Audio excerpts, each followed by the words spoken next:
Tax से जुड़ी हर उलझनों को दूर करने के लिए लेकर हम हाजिर हैं आपका पसंदीदा शो टैक्स गुरु, जहां हम नियमों के दायरे में रहकर टैक्स बचाने के बेहतरीन तरीके आपको बताते हैं। नमस्कार, मैं हूं लक्ष्मण राय। आज हमारे साथ जुड़ रहे हैं अहमदाबाद से सीधे मुकेश पटेल साहब। मुकेश पटेल साहब नमस्कार, कैसे हैं आप? नमस्ते लक्ष्मण जी, आई एम फाइन। मुझे पता चला है कि आपके अहमदाबाद में लोग प्रधानमंत्री की अपील के बाद सोने के गहने को लेकर के बड़े ही जागरूक हो गए हैं कि कैसे क्या करना है, खरीदना भी है कि नहीं खरीदना है। तो इस पे आपसे मैं पूछूंगा शो में, और मैं दर्शकों को बता दूं कि अगले आधे घंटे तक मुकेश जी के साथ ऐसे ही कई सारे दिलचस्प चीजें आपको बताऊंगा जो टैक्स बचाने में आपको बेहद काम आएगा। मिसाल के तौर पर, अगर आप सोने के पुराने गहने बेचकर खरीद रहे हैं नए गहने, तो क्या कहते हैं टैक्स के नियम, और ऐसे में टैक्स बचाना अगर चाहते हैं तो उसका भी है टिप्स। ये मुकेश पटेल साहब आपको बताएंगे आगे चल करके। एक और सवाल बार बार उठता है कि विरासत में अगर किसी को कोई प्रॉपर्टी मिली है, उस प्रॉपर्टी को अगर आप ट्रांसफर करते हैं तो उस पर टैक्स की देनदारी किस पर बनती है, कितनी बनती है, और बनती भी है तो उसे बचाने का क्या तरीका है। तो इन सारे मुद्दों पर बातचीत करेंगे, लेकिन शुरुआत करें सोने के गहने को लेकर के। मुकेश पटेल साहब, सोना पिछले कई महीनों से लोगों की दिलचस्पी इसमें काफ़ी ज़्यादा रही है। क्यों? क्योंकि सोने के दाम कभी बढ़ जाते हैं, कभी घट जाते हैं। तो अभी लोग जो सोना खरीदने जाते हैं तो चूंकि दाम भी काफ़ी ज़्यादा है, और जैसा कि प्रधानमंत्री ने कहा भी कि अगर आपको देशभक्ति दिखानी तो ये भी एक तरीका है कि फॉरेक्स बचाना है तो सोना मत खरीदिए। बहुत लोग इस चीज़ को मान भी रहे हैं।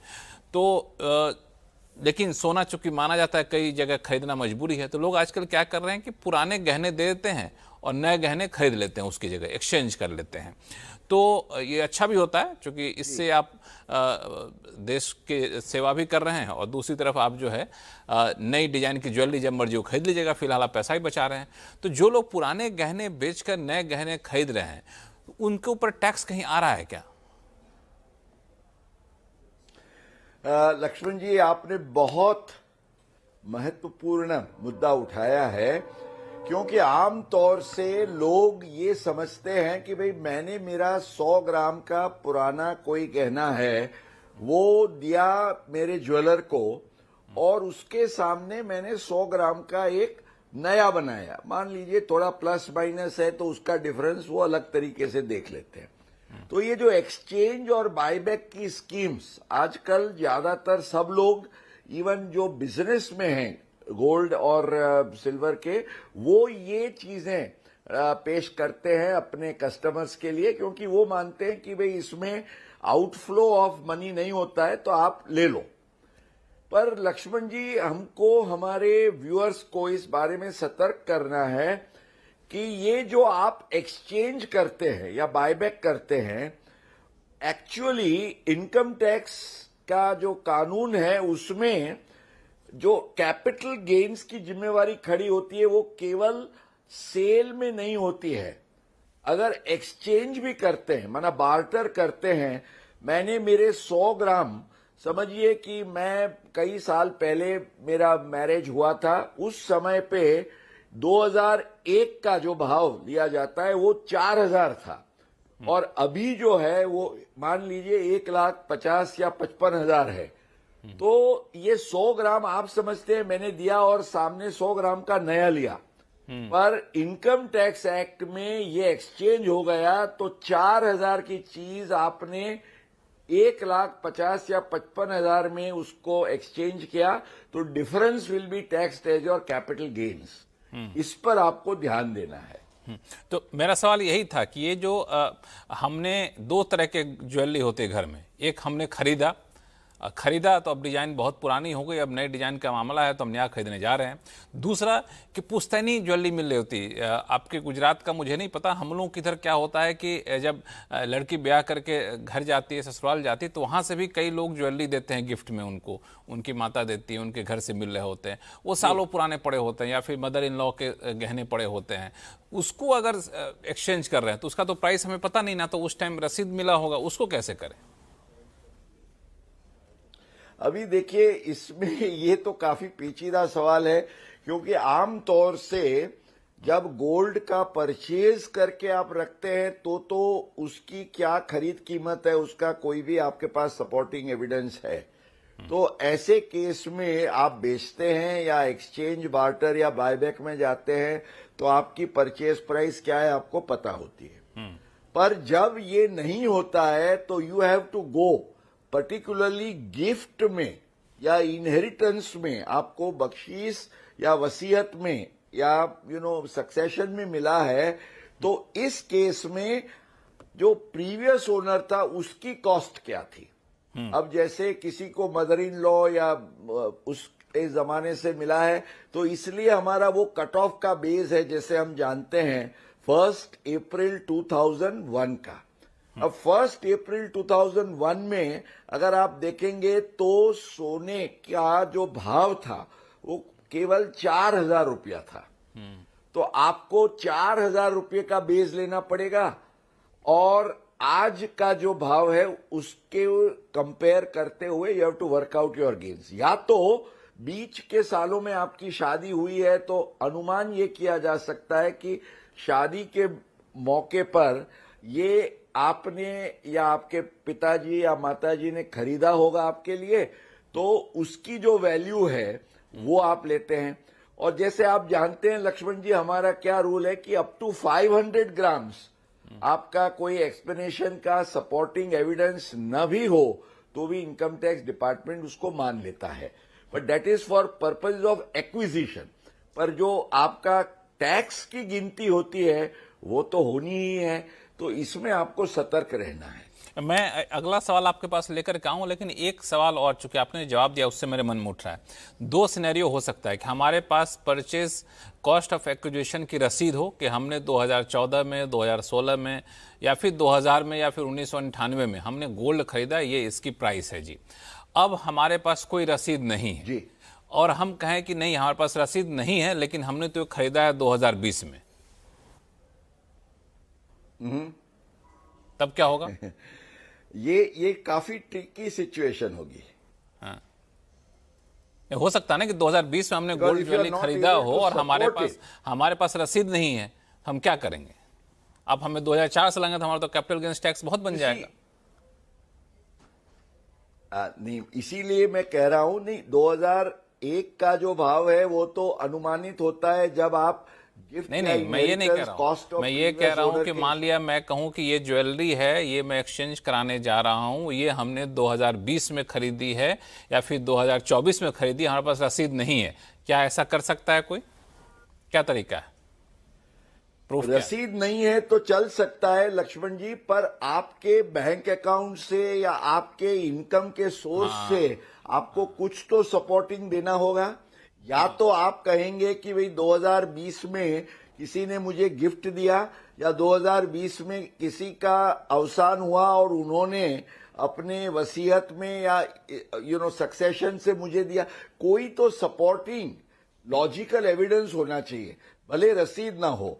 तो that is why it is important, क्योंकि अदरवाइज ये जो लॉन्ग टर्म कैपिटल गेन का टैक्स है और 2 साल हो जाते हैं तो लॉन्ग टर्म गेन हो जाता है, तो सीधा आपको 12.5% और उस पर जो भी सेस और सरचार्ज लगता है वो लग जाए। एक सवाल और पूछूं, चूंकि कई सारे फोन कॉल्स हमारे पास आ चुके हैं, एक सवाल संक्षिप्त में पूछूंगा, वो ये कि हमारे पास मान लिया लॉन्ग टर्म कैपिटल लॉस कहीं से है, कैपिटल गेन्स लॉस कहीं से हो रहा है, तो उसको सेट ऑफ कर सकते हैं क्या इस गेन्स की बजाय?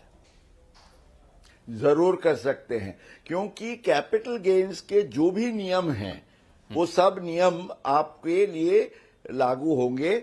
तो आपका कोई भी कैरी फॉरवर्ड या जिस साल में आप ये ट्रांजैक्शन करते हैं गोल्ड के एक्सचेंज का, उसमें लॉस है तो लॉन्ग टर्म लॉस को आप इसके लॉन्ग टर्म गेन के साथ या शॉर्ट टर्म लॉस को भी ये लॉन्ग टर्म गेन के सामने आप सेट ऑफ कर सकते हैं, इसमें कोई दिक्कत नहीं है। बहुत बढ़िया। ये आपने शुरू में आपने काफी डराया कि टैक्स देना पड़ेगा, लेकिन आखिर में आपने बता दिया कि टैक्स बचाने के तरीके क्या हैं। और भी तरीके आपसे पूछूंगा, इसमें 1-2 चीजें और छिपी हुई है, दर्शकों को बता दूं कि आप बने रहिएगा, इनके साथ हम और भी ऐसे टैक्स बचाने के टिप्स पूछेंगे। गोल्ड बेचने या एक्सचेंज करने के एवज में क्या है तरीका, सॉलिड तरीका पूछेंगे, लेकिन कई सारे फोन कॉल्स आ चुके हैं, पहले उनके जवाब ले लेते हैं। सुरेंद्र जी हमारे साथ हैं, त्रिपुरा से जुड़ रहे हैं।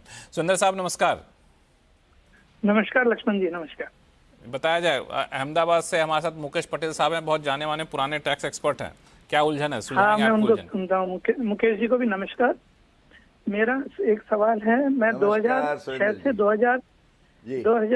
2011 तक एनआरआई था, मतलब कोई असाइनमेंट में बहरीन में काम कर रहा था, तो उस वक्त मैंने एक पॉलिसी ली थी LIC की, जी इंटरनेशनल पॉलिसी। जी तो उसका जो मेच्योरिटी प्रोसीड था 2024 में उसका मेच्योरिटी प्रोसीड आया, तो उसको मैंने री इन्वेस्ट कर दिया वहीं पे बहरीन में, जब मैं इंडिया में हूँ। तो 2029 में उसकी मेच्योरिटी है, तो उसकी मेच्योरिटी टैक्सेबल होगी या गेन टैक्सेबल होगा, क्या ट्रीटमेंट होगा उसका? बहुत ही सुरेंद्र जी, आपका जो क्वेश्चन है it's a very interesting question, क्योंकि बहुत सारे हमारे NRIs होते हैं जो इंटरनेशनल लाइफ इंश्योरेंस पॉलिसी लेते हैं। जैसे आपने ये बहरीन में जब पॉलिसी लिया तो LIC ऑफ इंडिया की इंटरनेशनल ब्रांच से लिया, या कई बार समझिए आप कोई इंटरनेशनल इंश्योरेंस कंपनी है उसी की पॉलिसी आप लेते हैं, और समझिए मैच्योरिटी के समय पर आप यहां भारत के रेसिडेंट हैं, तो नेचुरली द क्वेश्चन इज कि पॉलिसी आपने जब ली थी तो it was under the international regulations, और आपने जब मैच्योरिटी होना है तो ये आपका इंडियन टैक्स के रेगुलेशंस लागू होने हैं। तो क्या होगी टैक्सेबिलिटी? तो इसमें मैं आपको और आपके जैसे हमारे सब दर्शकों को ये बताना चाहूंगा कि आपके लिए नियम ये है, एक्चुअली इनकम टैक्स एक्ट में कहीं भी ये नहीं लिखा गया है कि एग्जम्पशन जो है उसके लिए वो इंडिया की पॉलिसी होनी चाहिए। It can be a policy in India और it can be a policy issued by anybody from anywhere in the world. Exemption के लिए जो नियम है हमारे, जो पुराने एक्ट में सेक्शन 10(10)D में थे और नए एक्ट में शेड्यूल 2 में है, और जैसे एक बार हमने इसके बारे में काफी डिस्कस भी किया था हमारे शो पर, कितना प्रीमियम है, कितनी अवधि के लिए आपने पे किया है, और अगर डेथ पर मिलता है तो कंप्लीटली एग्जम्प्ट है, लाइफ टाइम में मिलता है तो वो 10% से ज्यादा प्रीमियम न हो 2013 की पॉलिसी के बाद, उसके आधार से आपको ये सब कॉम्प्यूटेशन करना है। तो आपके लिए भी यही नियम लागू होंगे, आपको फिक्र करने की कोई आवश्यकता नहीं है। कोई दिक्कत सुरेंद्र जी, कंफ्यूजन दूर? नहीं, लेकिन इसमें 10 टाइम्स इंश्योरेंस कवर नहीं है, actually it is more of A investment plan. तो फिर इन्वेस्टमेंट प्लान है तो टैक्स लगेगा, तो आपको एग्जम्पशन नहीं मिलेगा। बट बिकॉज अगर आप NRI होते, नॉन रेजिडेंट होते या नॉट ऑर्डिनरी रेजिडेंट होते तो इंडिया में टैक्स नहीं होता था, पर अब आप यहां रेजिडेंट है और इन्वेस्टमेंट प्लान है तो टैक्स होगा। मैं लेकिन ये बताना चाहता था कि otherwise all regulations are applicable commonly for Indian और इंटरनेशनल पॉलिसी। चलिए, उम्मीद करता हूं कि आपकी कंफ्यूजन दूर हो गई हुई। यहाँ पे इस बीच एक कॉल आ चुका है गाजियाबाद से, जगदेव सिंह साहब का। जगदेव सिंह साहब नमस्कार। हाँ जी सर, नमस्कार सर जी, बताया जाए क्या सवाल आपके? सर नमस्कार सर, मेरा ये सवाल है, मैंने HSBC म्यूचुअल फंड का ना बेटी को यूनिट्स गिफ्ट किया था, लेकिन अभी HSBC AMC और कैम्स दोनों लोग ही उसको, उन गिफ्टेड यूनिट्स को ना मेरे नाम पर रिडम्पशन दिखा के कैपिटल गेन शो कर रहे हैं। अच्छा, तो ये तो शो नहीं होना चाहिए ना रिडम्पशन मेरे नाम पर, यूनिट्स तो मैंने गिफ्ट किया है, जबकि स्टेटमेंट में वो गिफ्ट लिखा आ रहा है, यूनिट्स आर गिफ्टेड, और वो कैपिटल गेन मेरे नाम पे शो हो रहा है। मुकेश जी, तो गड़बड़ है क्या? हाँ जी, मैं आपसे, हाँ बिल्कुल, इनके लिए एडवाइस ये है, कई बार ये जो होता है कैंप्स का रिपोर्टिंग या इवन AIS TIS में जो भी इंफॉर्मेशन दिखाई जाती है वो हमेशा एक्यूरेट नहीं होती है। So you have to go by what is the correct position. तो आपके केस में ये गिफ्ट है, उसका सपोर्टिंग एविडेंस आपके लिए है, तो भले कैंप्स ने जो भी दिखाया है, जब आप अपना इनकम टैक्स का रिटर्न भरते हैं तो इसको भले वो रिडेम्पशन दिखाएं, आप मत दिखाइए, आप इसको गिफ्ट मान के ही आगे चलिए। ज्यादा से ज्यादा ये होगा कि इनकम टैक्स डिपार्टमेंट आपसे क्लैरिफिकेशन मांगेगा, तो आप उस समय पे ये जो गिफ्ट का एविडेंस है वो बता के ये कह सकते हैं कि केवल कैम्स ने रिपोर्टिंग किया गलत, उसके कारण आपकी टैक्सेबिलिटी नहीं बनती है। लक्ष्मण जी। चलिए जगदेव जी, तो ये सुझाव है इनका, और हाँ इसके जी। बावजूद हाँ समस्या जी। बनी रहती है तो बताइएगा। टैक्स गुरु में आपके सवालों को सुलझाएंगे। और ऐसा करते हैं, छोटा सा ब्रेक ले लेते हैं, और ब्रेक के बाद जो हम लोग चर्चा शुरू में किए थे मुकेश पटेल साहब से कि अगर पुरानी ज्वेलरी दे के नई ज्वेलरी लेनी ही है तो टैक्स कैसे बचाया जा सकता है, तो इसके भी कई सारे टिप्स हैं, बताएंगे छोटे से ब्रेक के बाद, कहीं जाइएगा नहीं।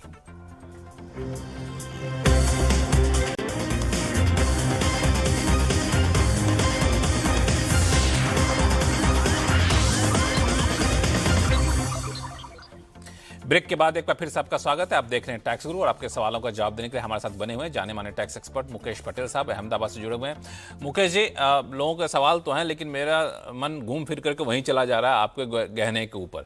अब दरअसल आपने तो ब्रेक से पहले बड़ा डरा दिया था कि पुराने गहने बेच के नए गहने ले रहे हैं तो टैक्स देना पड़ेगा आपको, वहाँ पे कैपिटल गेंस टैक्स बनेगा। अब आपकी तो आदत है, आप बताते भी हैं तरीका कि बचाने का क्या तरीका है, तो बता दीजिए। टैक्स की देनदारी तो आपने बता दी, दर्शक तो ये भी जानना चाहते हैं टैक्स गुरु से कि बचाने का तरीका भी कौन बताएगा, आप ही बताएंगे? बिल्कुल लक्ष्मण जी, अब तरीका तो है, लेकिन आपको उसके आधार से you have to be tax smart और प्लानिंग करना पड़ेगा, स्ट्रेटेजिक। अब हम दर्शकों को ये बताना चाहते हैं कि बहुत सारी एक्सचेंज और बायबैक की स्कीम्स होती है, क्योंकि जिसको बिजनेस करना है वो तो अपने तरीके से वो स्कीम लेके आएगा, वो ये नहीं सोचेगा कि आपके लिए क्या आपकी टैक्स की आपत्ति हो सकती है। तो मेरा सुझाव ये है, आप ये एक्सचेंज और बायबैक में मत जाइए। अल्टीमेटली आपको क्या करना है, आपका 100 ग्राम का पुराना गहना है, वो आपको दे के उसको नए स्वरूप से, उसमें मान लीजिए थोड़ा बहुत ऐड करके आपको नया गहना लेना है। तो इसके लिए अगर आप एक्सचेंज बायबैक में जाते हैं तो you lose your ownership, transfer हो जाती है क्योंकि इट इज टैक्सेबल। पर आप ये करिए कि भाई ये मेरी चीज है, मैं आपको दे रहा हूं, this is only the material, मुझे मेल्ट और रीमेक की स्कीम में जाना है।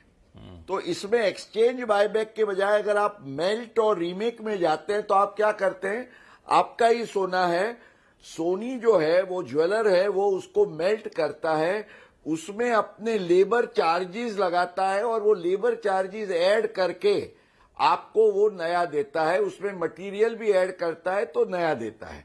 तो इसमें आपको 1 रुपया भी टैक्स नहीं लगेगा, क्योंकि यू नेवर लूज ओनरशिप, आप ट्रांसफर करते ही नहीं है, आप अपनी ही चीज को रिनोवेट करके उसका डिफरेंस जो है वो कॉन्ट्रैक्चुअल मेल्ट एंड रीमेक के चार्जेस देके आप करते, और इसके आधार से आप टैक्स के चुंगल से बिल्कुल बच सकते हैं लक्ष्मण जी।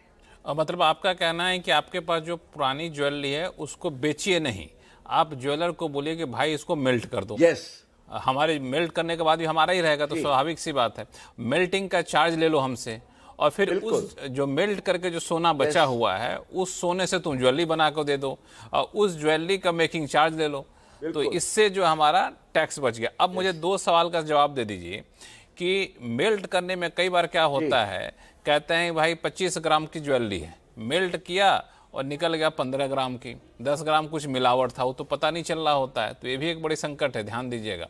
हालांकि ब्रांडेड ज्वेलरी में ये समस्या नहीं आती है। दूसरी बात ये कि हम इसको टैक्स इवेजन तो नहीं माना जाएगा ना? नहीं, बिल्कुल नहीं लक्ष्मण जी, टैक्स इवेजन का सवाल नहीं है, लेकिन कोई भी ट्रांजैक्शन आप किस तरीके से करते हैं उस पर बहुत आधार रखता है, और आप क्या करते हैं, वो जो चीज है, अब देखिए आप एक्सचेंज बायबैक में भी उसकी प्योरिटी तो वो देख के ही लेगा, तो अगर उसमें से 10% 20% का वो काटना है, डिस्काउंट ले लेना है, तो वो तो काट के ही देना है। तो आप, हालांकि you have to ensure that you deal with a trustworthy agency. Exact. तो आपकी पुरानी चीज जो है वो आप देते हैं, उसका जो भी मेटल है that is used for purposes of this, but there is no transfer, और आप रीमेकिंग के चार्जेस देते हैं जिसका वो बिल वगैरह आपके पास होता है। अगर कोई मटेरियल ऐड होता है तो उसका भी आपके पास सपोर्ट। बिल्कुल, यही मैं कहना चाह रहा था कि बिल वगैरह पूरा संभाल कर रखिएगा, क्योंकि तरीका बहुत ही सॉलिड है जो बताया मुकेश पटेल साहब ने, लेकिन इसमें इंटेंशन भी आपका सही होना चाहिए। जानबूझ के गड़बड़ी मत करिएगा, जो मुकेश पटेल जी ने बताया वैसा ही करिएगा और बिल वगैरह संभाल कर रखिएगा, तो बहुत सॉलिड तरीका है। इसमें मुंबई से एक फोन कॉल आ चुका है कल्याणी कृष्णमूर्ति जी का। नमस्कार, बताया जाए क्या सवाल आपके पास? नमस्कार लक्ष्मण जी। जी मैं नमस्कार। आपका नमस्कार, प्रोग्राम हर शनिवार देखती हूँ, बहुत ही इंफॉर्मेटिव है। बहुत बहुत धन्यवाद आपका हौसला बढ़ाने के लिए। मैं आपका सवाल करूं? जी। मेरी माँ का देहांत 6 महीने पहले चेन्नई में हुई थी। उनकी रीडेवलप फ्लैट चेन्नई में हम दोनों बहनों को मिला है। मेरी बहन चेन्नई में रहती है और मैं मुंबई में रहती हूँ। अब मेरी बहन वहाँ रहना चाहती है, इसलिए मैं अपना शेयर उसको देने वाली हूँ। इसके लिए वो 50% ऑफ द मार्केट वैल्यू मुझे देने वाली है। This is out of goodwill, मतलब mutual gift from sister to sister. तो मैं जानना चाहती हूँ कि ये गिफ्ट डीड होगी या सेल डीड। मुकेश जी, आप जरा बता दीजिए, इसमें कोई टैक्स इम्प्लीकेशंस हैं? बिल्कुल, दरअसल पहले मैं बता दूं कि आपकी हिंदी बहुत अच्छी है। बिल्कुल। मुझे लगा कि आप हिंदी इतनी अच्छी कैसे बोल पाएंगे, लेकिन अच्छे से आपने हिंदी बोला है, इसके लिए बहुत बहुत बधाई आपको। और मुकेश जी बाकी उलझन सुलझाएंगे। मुकेश जी। बिल्कुल लक्ष्मण जी, सबसे पहले तो हमें ये बात की बड़ी खुशी होनी चाहिए कि इवन लेडी व्यूअर्स हमारे प्रोग्राम के बहुत सारे हैं और इतनी दिलचस्पी से ये देखते हैं, और जैसे आपने कहा शुद्ध हिंदी में सवाल भी पूछ सकते हैं। अब कल्याणी जी के लिए एडवाइस ये है, Kalyani ji, this please understand कि ultimately there is a consideration. See, gift जो होती है it is a transfer without consideration. माना अगर आप अपने सिस्टर को ऐसे ही अपना शेयर दे देती है तो वो गिफ्ट होगा, लेकिन शी वॉन्ट्स टू पे you for your giving the share, इसलिए ये गिफ्ट नहीं होगी, ये सेल होगा। अब ये आपके लिए जो है, you are getting money for your share, तो आपके लिए तो ये कैपिटल गेन अट्रैक्ट होगा। और you will need to do the planning कि कैपिटल गेन टैक्सेबल ना हो। इसके लिए शायद आपको, अगर कितनी अमाउंट है वो मुझे पता नहीं है, पर अगर 50 लाख के दायरे में वो गेन बनता है तो आप कैपिटल गेन के बॉन्ड्स ले सकते हैं। और मान लीजिए आपका चेन्नई का जो फ्लैट है वो आपने सिस्टर को दे दिया, उसके सामने आपको जो पैसा मिला तो उसका sale proceeds, if you wish, you can reinvest for some property in your own case। पर ये गिफ्ट में एग्जम्पशन में नहीं जाएगा, इस पर टैक्स तो जरूर लगेगा, because it will be treated as a sale. फिर भी कोई कंफ्यूजन हो तो tax@moneycontrol.com पे लिखिएगा। कल्याणी जी, बहुत बहुत धन्यवाद हमारे शो में जुड़ने के लिए। मुकेश पटेल साहब, आपका बहुत बहुत शुक्रिया सभी सवालों का जवाब बेहद आसान भाषा में समझाने के लिए। और टैक्स गुरु में फिलहाल इतना ही। आपके पास कोई भी सवाल हो तो आप लिख भेजिए और tax@moneycontrol.com पे, और सवाल के साथ अपना नाम और मोबाइल नंबर लिखना ना भूलें। देखते रहिए सिंपली सी आवाज। नमस्कार।